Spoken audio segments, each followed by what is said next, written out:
name is Dan Lim. I'm a captain in the United States Marine Corps and a student here at the Naval Postgraduate School.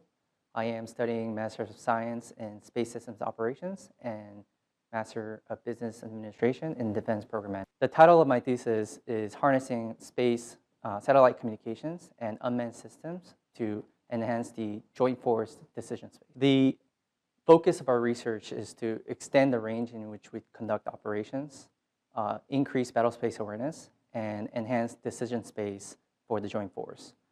The way we deliver the solution is by harnessing satellite communications and unmanned systems, specifically the small and autonomous unmanned surface vehicles for the Joint Force. One of the interesting aspects of this research is we're working with 3 members. First member as a user of the small unmanned surface vehicle, an integral part of the user community, is able to integrate early with the user community, specifically the capability sponsor, to identify the requirement. And then we are able to reach out to industry partners through a mechanism called Cooperative Research and Development Agreement through the Naval Postgraduate School to really work with the industry early on in the design process and the development process to accelerate the technology. The second research partner's focus is to identify that capability and understand how that capability integrates with the bigger naval architecture, ensuring interoperability with other unmanned systems in the Joint Force and interoperability with current and possibly emerging technologies in the future.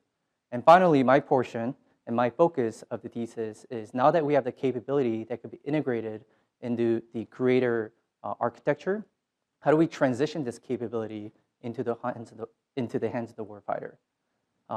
In the transition process, I was able to work with the Program Management Office directly, collaborating with them to not only understand the requirements, but the acquisition strategy to achieve those requirements and the management plan to get after the strategy that we have developed.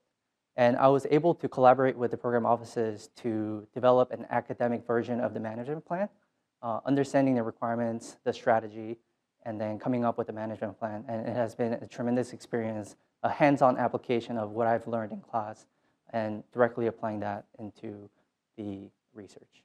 What I learned by collaborating with industry is early and continuous involvement with industry and understanding the requirements with the industry is critical.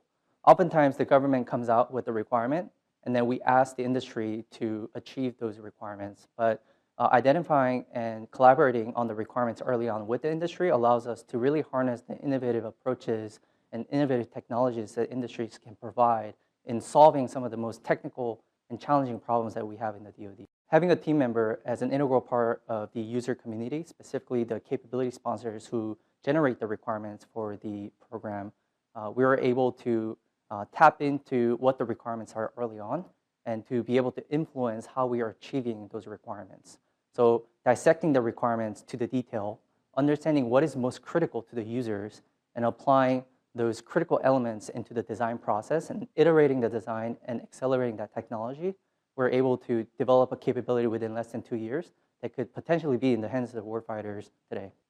Having conversations about my research with senior leaders, not only at the symposium, but throughout our research process in 2 years, we're able to brief senior leaders such as the SecNav, combatant commanders, and many leaders across industries and organizations.